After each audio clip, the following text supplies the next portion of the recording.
Daj šine, pućkao je vojvoda, pusti sad pogled. Cepidlaka, cepidlaka, odgovorio je Soko. Gunđalo, gunđalo, gunđalo.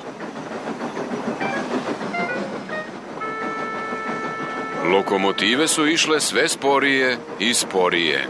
Bez odugovlačenja, govorio je Soko. Bez žurbe, pućkao je vojvoda.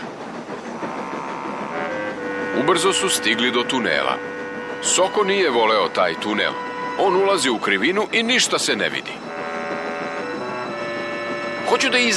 Hoću da izađem, uzdahnuo je. Za trenutak je sve delovalo bezbedno, ali odjednom...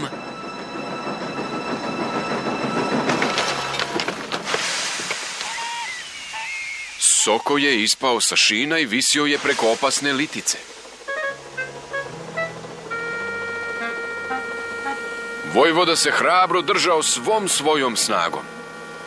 Prestani da se drmaš, rekao mu je. Ne mogu da te držim ako se pomeraš.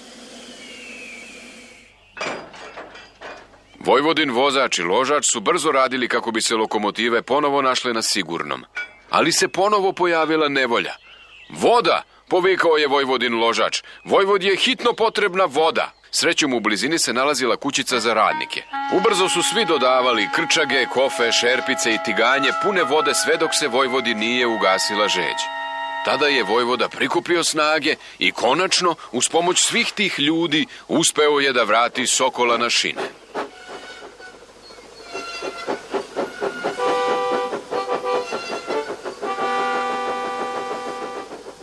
Potom su ponovo krenuli.